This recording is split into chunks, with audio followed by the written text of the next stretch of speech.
Hello ladies and gentlemen, welcome back. I hope everyone is doing well, staying safe and all doing okay. Today I thought I would bring you my top 5 distinctly average wrestling games. Now this is going to be for the Dreamcast and for the Sega Saturn. Looking at my games collection, obviously we're all at home at the moment, and I was having a look at these games and thought, why not do a video on them? It's been a big thing recently about 4 games to find me.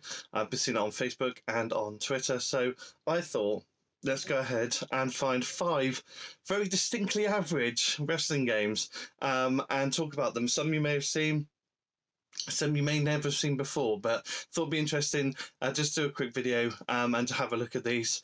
So the first one I'm going to look at is actually on the Dreamcast, although I played it a lot on PlayStation and actually put a few hours into this game. It's ECW Anarchy Rulz for the Dreamcast. Now, like I said, I had this on the PlayStation.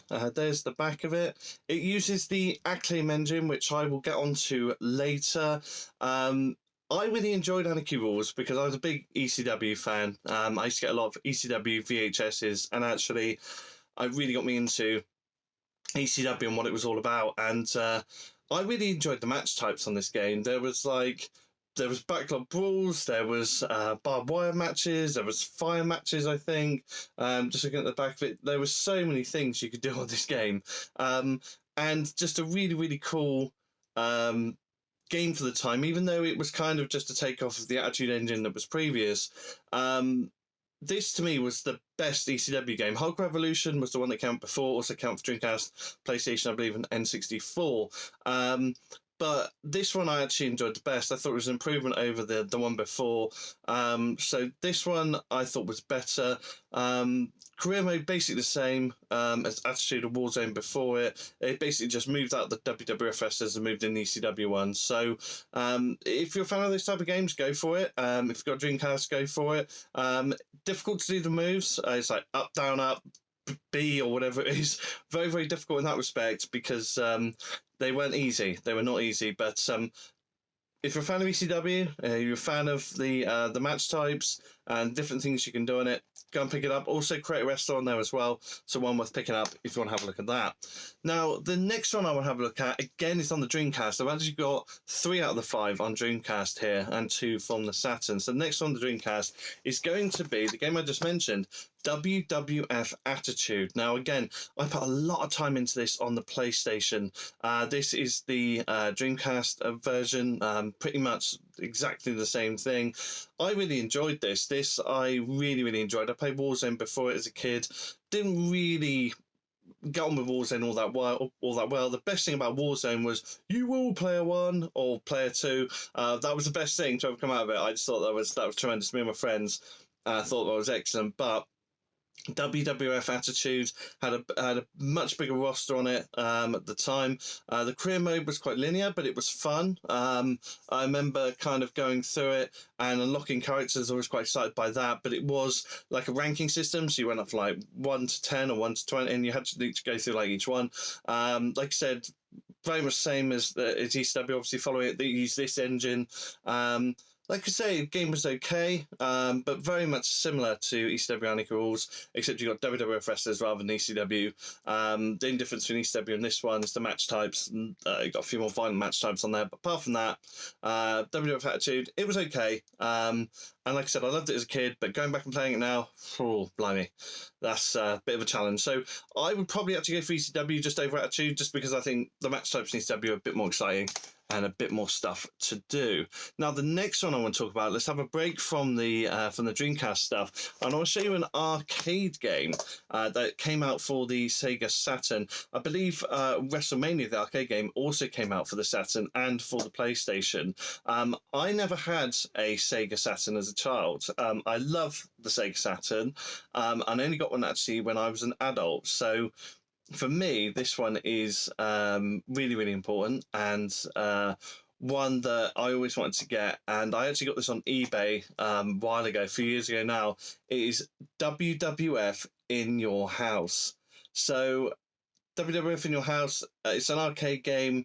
Like I said, very similar to WrestleMania the arcade game. Basically, a few different characters. On the back here, you've got Hunter S. Helmsley, Ahmed Johnson, Vader, Goldust, Ultimate Warrior, Owen Hart, Bret Hart, British Bulldog, The Undertaker, and Shawn Michaels. And all the guys had different powers and do different things. And it was basically get the guy's energy bar down and win a round, and then win another round, and then go on to the next person.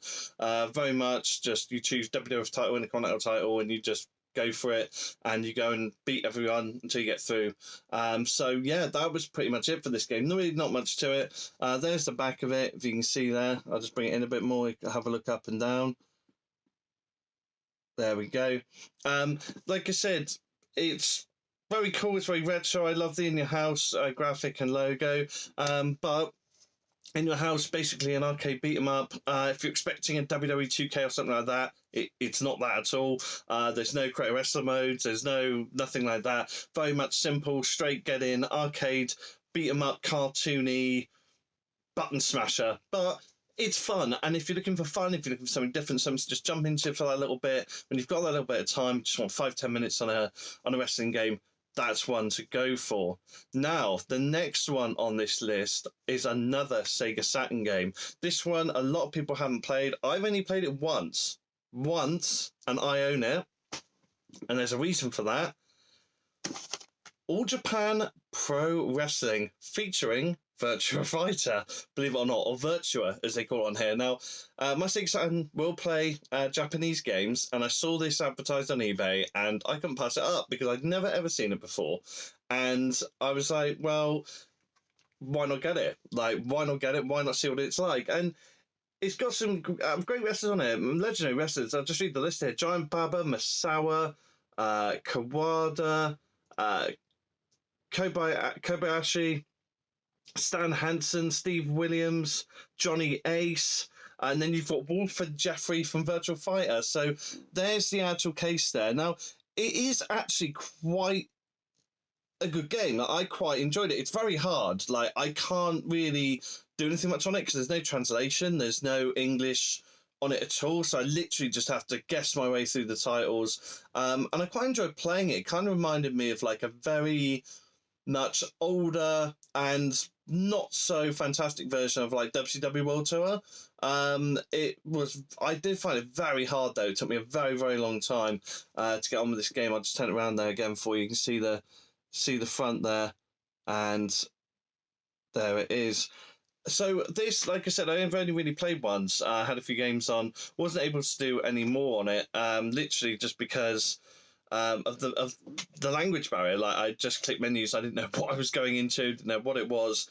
There's the disc actually for it as well. It's a very, very cool disc, bright yellow, which it's like quite cool for the Sega Saturn. Like, I quite like that. So I thought the disc was really, really decent as well. So like I said, good roster on there.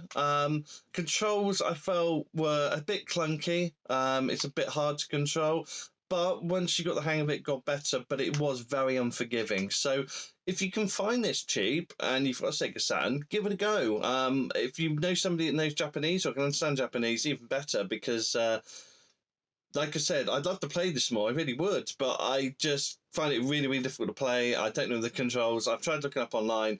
There isn't too much information, so it is quite difficult. So I would call it an average wrestling game, simply based on the fact of what I played. However, it might be better, it might be worse. I don't know. I'll leave that to you, the people. If anyone else has played this, please do let me know your thoughts and what you thought on it.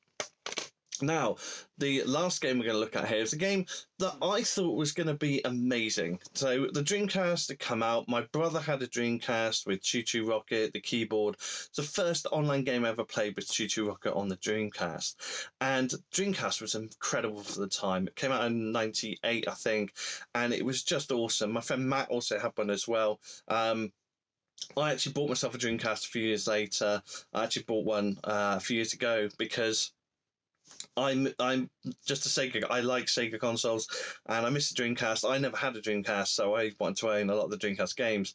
And one of the games that I remember playing, which I thought was going to be amazing at the time, and I have actually bought this again, God knows why, was WWF Royal Rumble.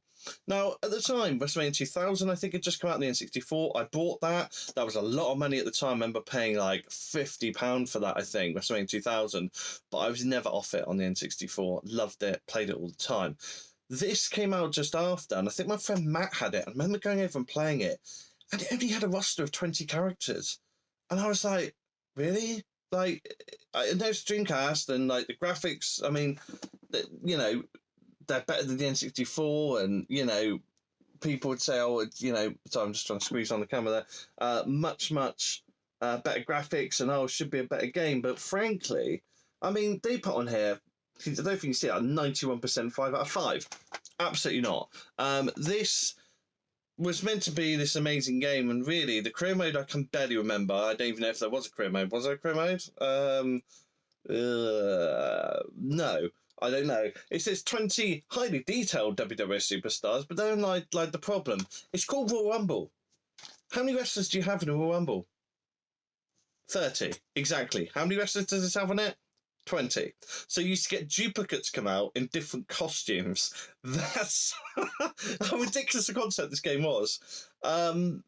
I did the career mode on it. I don't think it was anything interesting. I don't believe it was anything interesting, I remember. The only good thing about it was you could have 8 people in the ring at the same time. It's the first time you could do that. Before it was 4. To be honest, it was a gimmick. I would have rather had 4 in the ring and have more characters on the game.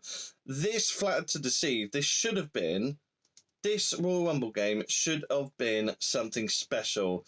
Instead of which, THQ, you suck. You suck, you suck, you suck. This did not come out the way it should have done. This was not as good as any of your other efforts at the time. WrestleMania, No Mercy.